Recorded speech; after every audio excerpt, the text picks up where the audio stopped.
working to connect a region of over 600 cultural bridges between our lands.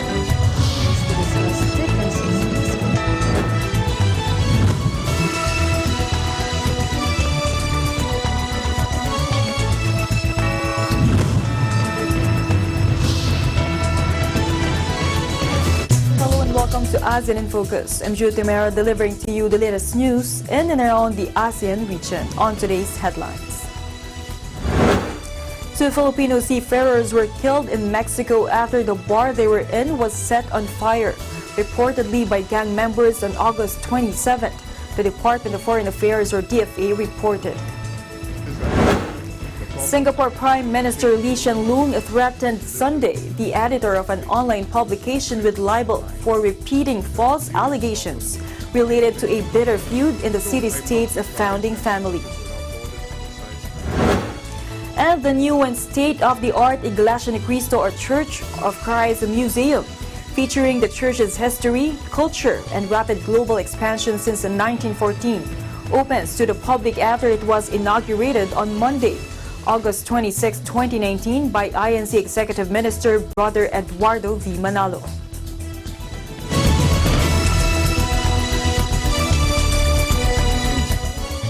Two Filipino seafarers were killed in Mexico after the bar they were in was set on fire, reportedly by gang members on August 27th, the Department of Foreign Affairs or DFA reported on Friday.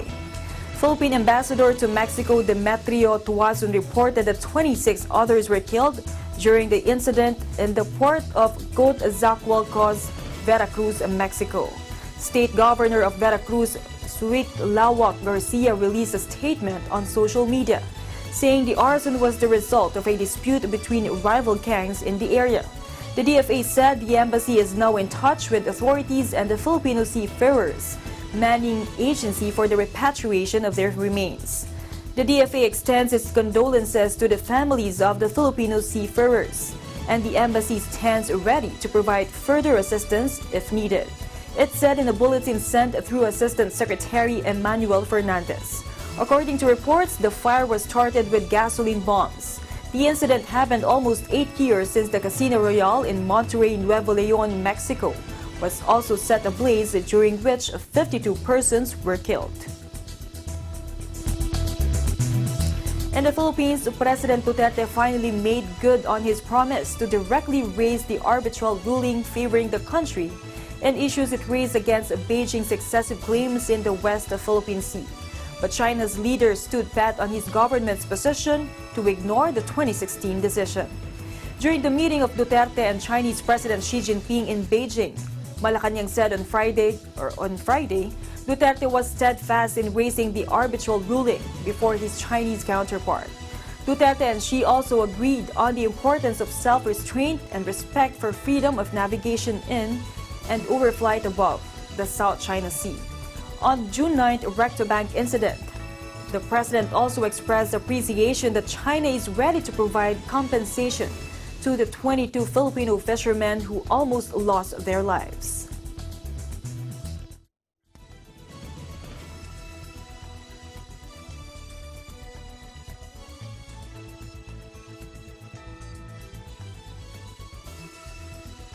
Well, in a friendly, assertive, unequivocal manner.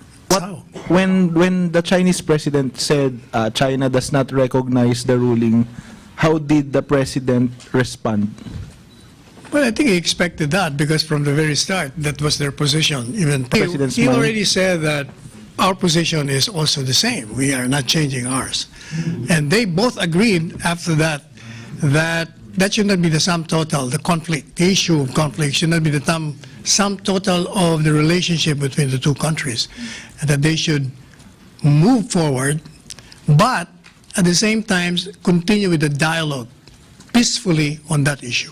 What they have agreed upon is that both countries will refrain or avoid performing aggressive, provocative acts that will trigger incidents that have been done before. Both of them agree that they should observe international law and UNCLOS. President with Duterte- respect to the Read Bank, the president expressed appreciation to the fact that Chinese side was offering compensation or open to compensation.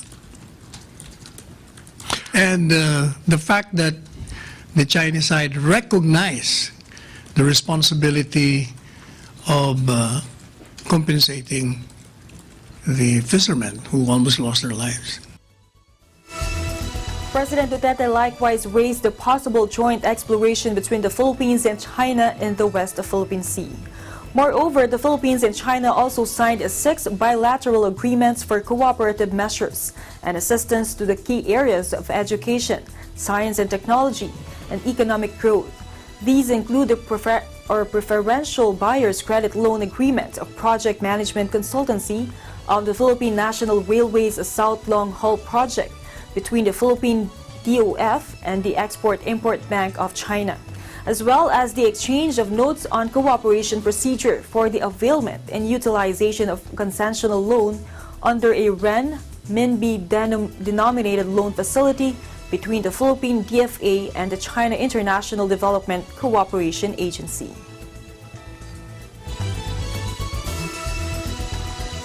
Meanwhile, Defense Secretary Delfin Lorenzano on Sunday said the Philippines can trust China to honor the agreements it entered with the country but must also be cautious amid tensions over claims in the West Philippine Sea or WPS. He said it is a regional power and he has no reason to believe that it will renege on any agreements. Earlier, the Philippines and China have agreed to form groups that would finalize agreements on joint oil and gas explorations in the WPS. And I quote, "But at this stage, both governments have agreed to disagree civilly on the WPS issue while they manage their differences. Their relationship with China is not circumscribed by the WPS issue alone," Lorenzano said. He added that there are other bigger issues that the Philippines and China can agree on, which are mutually beneficial, such as trade, tourism, and people-to-people exchanges.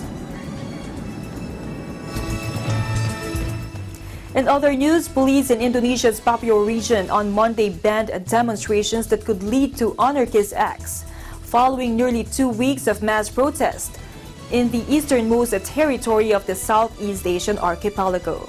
The order came after police on Sunday said dozens had been arrested in connection with rioting in the region's capital. And I quote, "Everyone is forbidden from carrying out demonstrations and conveying opinions in public that could give rise to anarchist acts, damage and burning of public facilities, as well as clashes between groups," the 6-point order posted on the police Twitter feed said. The impoverished region of Papua has been the scene of a low-level insurgency against Indonesia's rule for decades. Indonesia earlier said it would deploy about 2,500 more police and troops to Papua, adding to about 1,200 personnel it had already sent after unrest sparked by anger over racism and calls for independence. On Thursday, more than 1,000 demonstrators hurled stones and set fire to shops and an assembly building in the provincial capital, Jayapura. That came a day after a deadly clash in another part of the island region, which shares a border with the independent Papua New Guinea. Among other provisions, the police order also forbids the spreading of fake news and the carrying of sharp weapons. Police on Sunday said that they had rounded up several dozen people who had taken part in the riots and charged 28 of them over looting and carrying weapons. Papua Police spokesman Ahmad Kamal said that they're now in jail pending further investigation.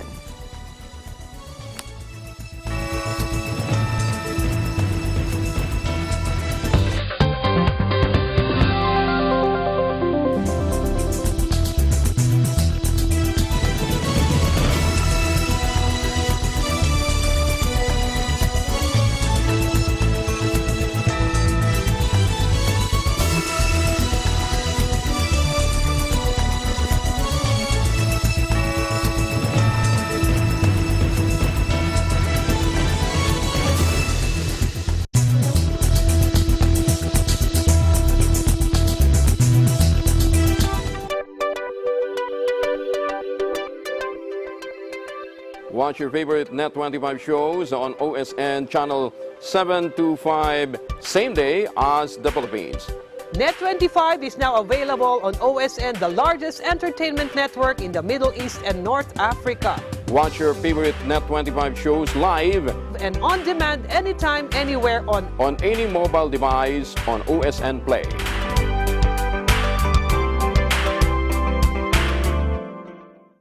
With gorgeous white sandy beaches that stay cool to touch even on the hottest summer days, blue-green ocean waves, and the warm ocean breeze, there's no wonder why Dr. Beach has named Siesta Key, Florida, the #1 beach in the United States. Don't forget to watch episodes of Digital Nest every Tuesday and Thursday at 7:30 p.m. I'm Melissa Protest, coming to you from Siesta Key, Florida, and I am one with 25.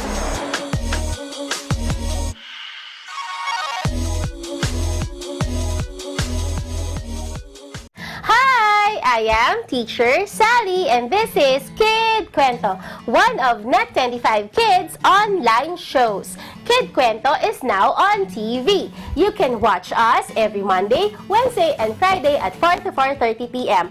Also watch Anong Sa Inyo with Ate DJ every Tuesdays and Thursdays at 4 to 4:30 p.m. Sa Kid Kwento, ang aming motto ay, let's all read to succeed! Hooray! Kita-kita tayo ha! Bye-bye!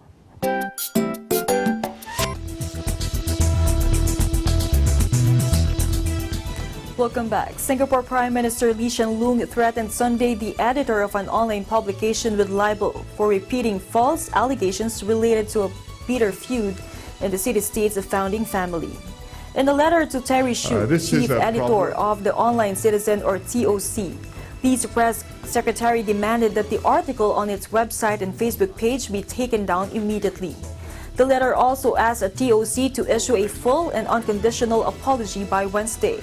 Should Hsu fail to comply, PM Lee will have no choice but to hand the matter over to his lawyers to sue to enforce his full rights in the law, said the letter signed by his press secretary. Singapore is admired worldwide for its economic prosperity, but its leaders are criticized for curbs on civil rights, including using libel suits to silence critics. The TOC is known for publishing articles critical of the long-ruling People's Action Party in a country where the mainstream media is widely seen as pro-government.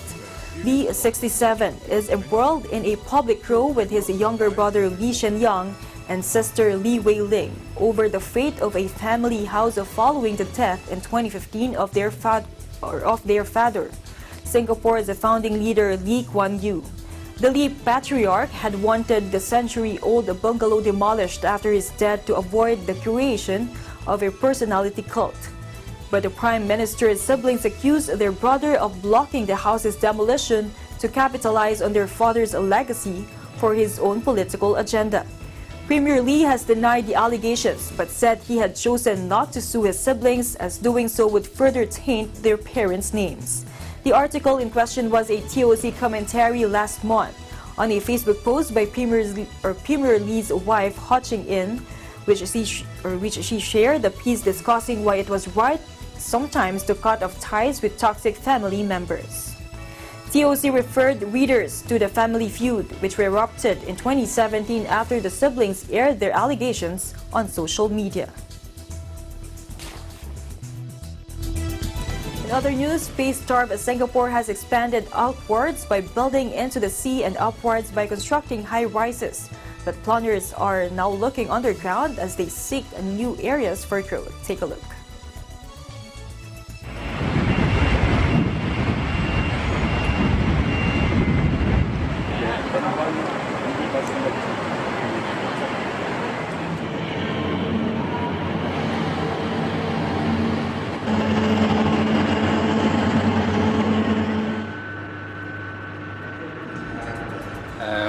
We rely heavily on land reclamation to create a space. The next move is to move underground and make use of underground space. So then after this, I'm confident that we will be able to figure out other ways to create a new space for future use for Singapore.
behind me is what we call Svar de Fiel, one of the most famous landmarks here in Stavanger, Norway.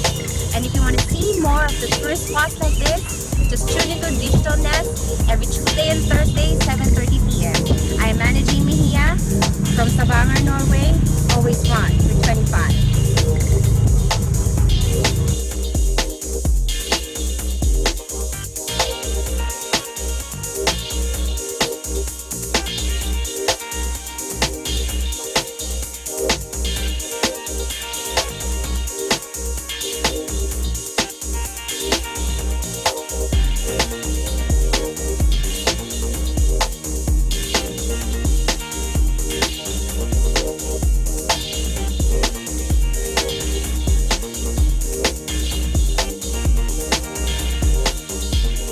Landmarks, Linggo, alas 6 hanggang alas 7 ng gabi.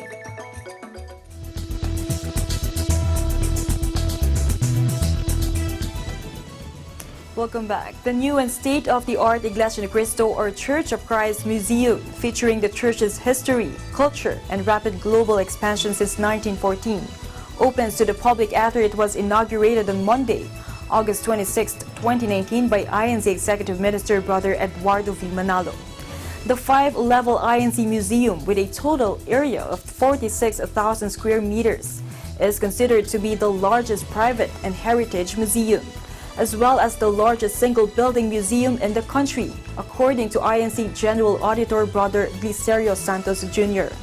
He said that establishment of a vast modern museum that would present the history of the INC to the public was a vision of the INC Executive Minister, so that this could house all the memorabilia and other historical items of the church, from the early years when it was first registered in the Philippines in 1914 to the present.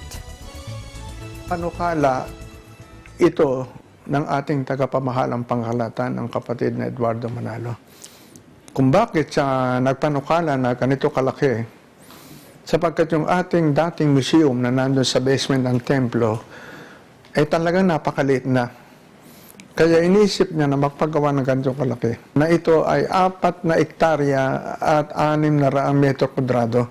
Ang gumawa naging arkitekto ng ating museum, si Manyosa, national artist. Siya ang pinakapangunahing arkitekto sa buong Pilipinas. Siya po ang mayroong disenyo niyan. The INC Museum was designed by the renowned Philippine national artist for architecture, Francisco Bobby Manyosa, who is known for his having pioneered the art of Philippine neo-vernacular architecture. The museum itself, including its design, is a work of art. But this is not the only reason why Filipinos should take pride in the INC Museum, because Brother Santos said the Iglesia ni Cristo itself, the phenomenon of its remarkable growth and expansion in the last 105 years, is something that every Filipino should be proud of. Sinisikap ng ating kasalukuyang pamamahala na yung lahat ng kasaysayan mula nang ito ay ipakilala ni kapatid Felix Manalo noong 1914 hanggang sa pamamahala ng kapatid na Eranio Manalo. At hanggang ngayon sa kasalukuyan ay sinisikap ni Ka Eduardo matipon ang lahat ng mga makasaysayang pangyayari sa Iglesia. Kaya siya nagbalak na maglagay ng malaking museum. Kaya awa ng Diyos, narito, pag nagpunta tayo sa museum, makikita natin lahat ng kasaysayan ng Iglesia ni Cristo mula noong 1914 hanggang ngayon, pagkalipas ng 105 taong pag-iral ng Iglesia ni Cristo sa Pilipinas. Talagang ang museum, kahit naman sinong museum, talagang habang dumadaan ng panahon, padagdag ng padagdag, padagdag ng padagdag. Ang totoo nga, yung mga nando sa museum, yun ay kulang pa eh. Sa dami ng nangyari sa Iglesia, ito ng ating tagapamahalang Panginoon. Brother Santos noted that how through the preaching of the Brother Felix Y. Manalo, whom INC members regard as the fulfillment of the biblical prophecy on God's messenger or sugo in these last days, the INC was registered in the Philippines in 1914 and had its phenomenal growth. Kaya pag nakita ito ng mga kapatid, makikita na ito'y gawa ng ating Panginoon Diyos, na sa kabila ng mga humahadlang ay nagpatuloy sa pagtatagumpay ng Iglesia. Yan ang unang-una magiging impression ng kapatid. At ikalawa, pag nakita na itong museum na ito, hahanga sila sa mga kasaysayan, sa mga tagumpay at nagawa na iglesia na hindi natin nakalain. Kaya ito magpapatibay sa pananampalataya ng lahat na makakakita nito. Miniature and life-size dioramas depicting important period of the church's history can be seen in the museum, as well as the Bibles and other things used by the church's first executive minister, Brother Felix Y. Manalo, in the early years of the INC, which were all wonderfully preserved. The vintage car used by Ka Felix, which is still on running condition, is also on display in the museum. Even the office room which was used by Brother Felix can be seen in the INC Museum, including the original tables, chairs, and other furnishings. The office room of Brother Eranio G. Manalo, the second INC Executive Minister, can also be viewed in the INC Museum. Other historical items displayed are the early photos, old letters, and lessons written by Ka Felix, letters and certificates of recognition from government officials, and congratulatory greetings from various world leaders, various memorabilia from the time of the administration of Brother Felix Y. Manalo, Brother Eranio G. Manalo, to the present administration of Brother Eduardo V. Manalo are also on display. The spacious and elegantly designed museum also includes state-of-the-art technology with touchscreen interactive globes that show the locations of various INC local congregations around the world, and other gadgets to show various video stories of INC worldwide. Even the museum building itself uses state-of-the-art technology with controlled temperatures and sensors even at the parking area, said history professor Vic Villan, a volunteer curator researcher for the Kaya pag INC nakita Museum. ito ng mga kapatid, makikita na ito'y gawaan ng ating Panginoon Diyos. Pinakita ko doon yung dramatic effect, yung sa bandang right upper corner, no? Na parang may sunbeam na lumalabas, di ba? Parang more on symbolism. Nagsisimbolo yan ng tinatawag na pagpapakita ng approval ng Panginoon para kay Ka Felix. Kung mapapansin mo, medyo little bit somber tones ang painting kasi that's a sign of struggle. Kasi pag nag-struggle ka, yung ikaw ang pioneer, lahat ng hirap, lahat ng pangungutya, abutin mo sa tao mo. So, of course, hindi masayang atmosphere yan, di ba? So, ipinakita ko din yung soul nung struggle ni Ka Felix. Sa akin kasi, ang lakas ng dating kasi napanood ko yung pelikula ng buhay ni Ka Felix Manalo eh. Oo, kaya talagang naramdaman ko yung pag-iikot natin dito. Napakagandang ginawa na nag-preserve ng isang museum ganito. Sapagkat ang pinag-uusapan dito, hindi lang basta yung relihiyon ng iglesia, kundi pati na rin yung history, sapagkat nakapaloob sa history ng Pilipinas ang pagkakatatag ng iglesia. Pinakamahalaga dito yung pamana at yung kaalaman na ibibigay natin sa ating mga kabataan para malaman nila kung paano nabuhay ang Iglesia ni Cristo at ano yung mga pinagdaanan. At ngayon lang at araw na ito natutunan ko na present ang Iglesia ni Cristo sa 150 countries nationwide. Tuwing nagtatayo po ng kapilya ang Iglesia ni Cristo, tuwing nagtatayo ng kongregasyon, dala-dala nito ang pangalan ng ating bansa. Siguro ito yung isa sa pinakamasayang pag-ikot ko sa museum. Dahil nandun yung ano ko, yung picture kasali ako.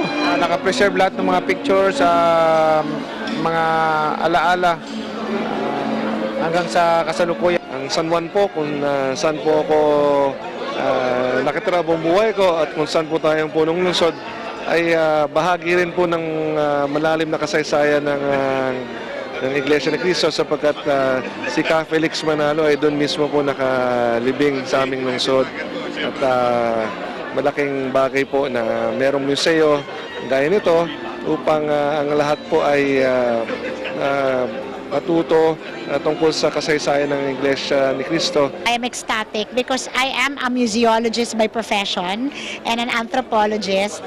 At nung simula pa lang na pinaliwanag nila sa akin na magkakaroon ng programang ito at proyektong ganito, ay sabi ko 100% ang suporta ng Lungsod Quezon. And so I feel that this is one of the greatest assets that our city has today. And we will definitely promote it to the general public. This is one of the best private museums na nakita ko. Ang laki-laki.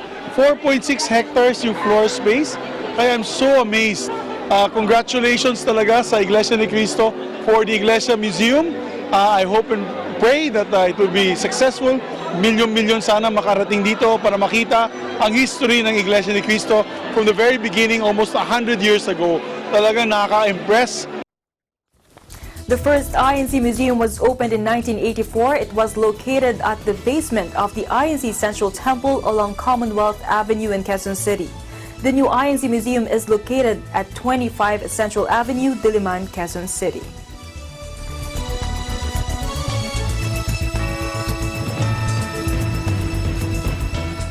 And that is the latest news in the Southeast Asian nations. Stay updated about the ASEAN region. I'm Judith Yamera, and I'm on with 25.